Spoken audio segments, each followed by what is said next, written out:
Selamat pagi anak-anak yang saya kasih dalam nama Tuhan Yesus Kristus. Kita berjumpa dalam pertemuan kita yang pertama dalam pelajaran agama Kristen Protestan dan budi pekerti. Kita patut bersyukur bahwa kita bisa berjumpa, dan satu hal yang mengesankan adalah kalian bisa bergabung bersama-sama dengan keluarga besar SMA Negeri 5. Kenapa?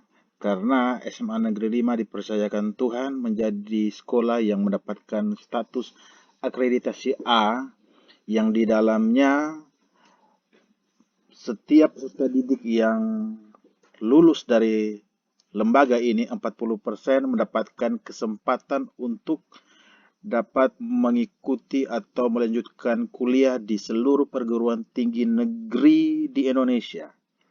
Kenapa? Karena secara akademik sudah dipercayai bahwa SMA Negeri 5 bagus. Secara karakter, puji Tuhan, dari 40% itu mampu mempertanggungjawabkan apa yang ada di dalam diri mereka. Nah, pada pagi hari ini kita akan berbicara tentang banyak hal, terkhususkan di dalam nilai-nilai atau di dalam kehidupan tiap orang percaya. Adapun capaian pembelajaran yang akan kita dapatkan dalam beberapa pertemuan yang ke depan adalah setiap peserta didik menganalisis pertumbuhan diri sebagai pribadi dewasa melalui cara berpikir, cara berkata, dan cara bertindak. Jadi dari cara berpikir seseorang akan menentukan apakah dia sudah dewasa atau dia masih anak-anak. Cara berkata seseorang akan menentukan apakah dia sudah dewasa atau dia masih anak-anak. Demikian juga cara bertindak seseorang akan menentukan apakah dia sudah dewasa atau dia masih anak-anak. Nah, materi ini terbagi ada elemen penting. Elemen tersebut yang menjadi fokus perhatian adalah Allah berkarya. Sedangkan sub-elemennya adalah Allah pencipta. Anak-anak yang saya kasihi, sedangkan alur tujuan pembelajaran dalam setiap fase, yang pertama bahwa menjelaskan arti dewasa dalam keenam aspek perkembangan, baik fisik, intelektual, kognitif, emosi, sosial, moral, atau spiritual. Jadi setiap anak pada akhir daripada materi ini mampu menjelaskan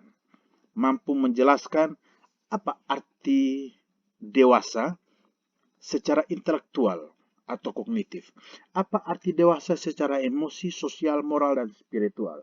Demikian juga setiap peserta didik harus mampu merumuskan ciri-ciri penting kedewasaan dalam setiap aspek perkembangan, disesuaikan dengan situasi kondisi, lingkungan keluarga, dan masyarakat.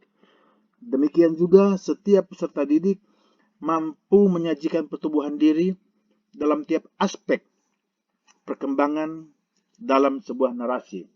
Jadi, peserta didik setelah mengikuti setiap pertemuan, sudah mempelajari materi ini, maka peserta didik harus membuat sebuah tulisan kecil dengan narasi yang berhubungan dengan perkembangan setiap peserta didik tersebut, baik dari kognitif, spiritual, emosi, moral, maupun secara fisik.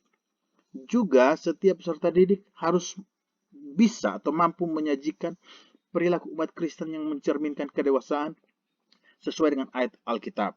Berikan contoh, kira-kira kalau seorang itu bertumbuh secara dewasa, acuan dalam ayat Alkitabnya apa? Kalau dia bertumbuh secara moral, acuan Alkitabnya apa? Kalau dia bertumbuh secara spiritual, acuan Alkitabnya apa? Nah, dan yang terakhir adalah peserta didik membuat komitmen untuk mengembangkan kepribadian yang matang berdasarkan tanda-tanda manusia yang bertumbuh sebagai pribadi yang dewasa. Nah, acuan Alkitabnya bisa dilihat di dalam slide yang saya tampilkan.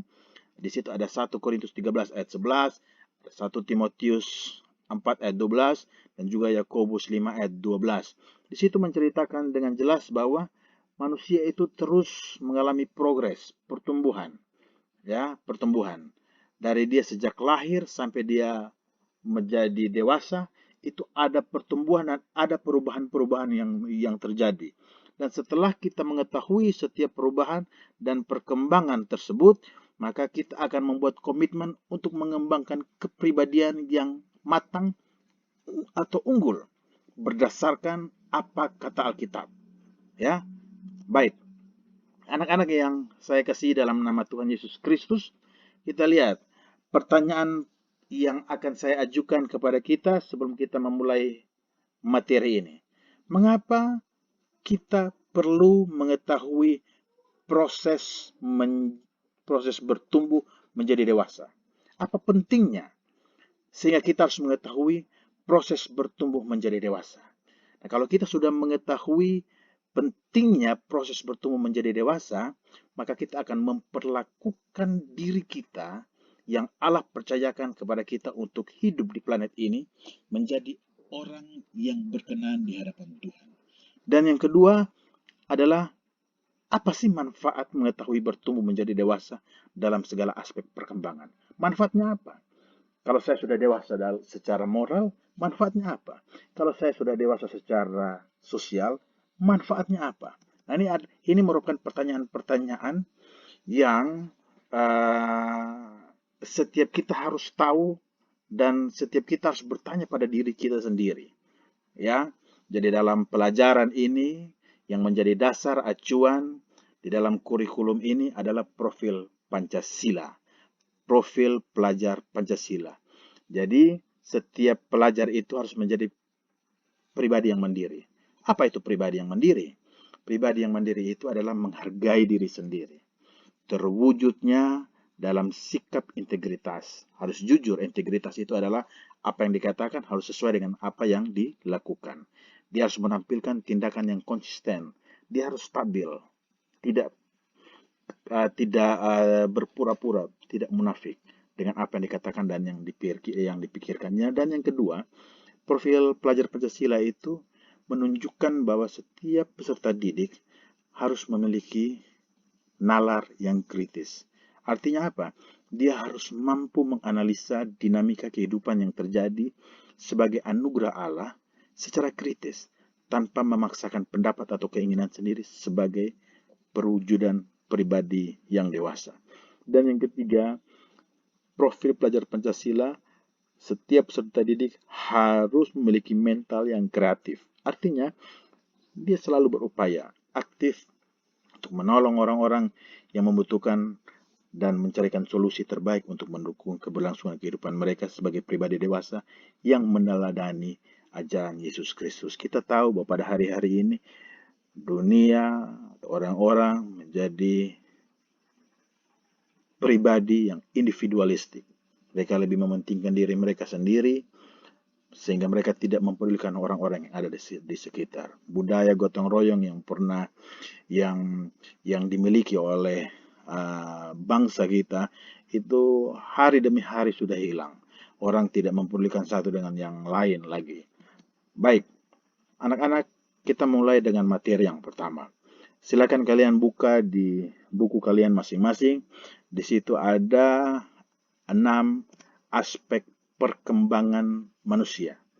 Yang pertama, saya tidak menjelaskan satu persatu, tapi kalian bisa melihat di buku kalian masing-masing. Ada dewasa secara fisik, ada dewasa secara kognitif, ada dewasa secara emosi, ada dewasa secara sosial, ada dewasa secara moral, dan juga ada dewasa secara spiritual. Baik, di akhir pembelajaran kita atau pertemuan kita pada hari ini, anak-anak, saya akan memberikan asesmen sumatif yang harus dikerjakan oleh setiap peserta didik. Kita lihat ada 5 nomor dan segera dikumpulkan, bisa dikerjakan lewat kertas atau buku masing-masing, bisa juga dikirim lewat email yang saya sudah berikan di grup WA masing-masing. Selamat bekerja, Tuhan Yesus memberkati.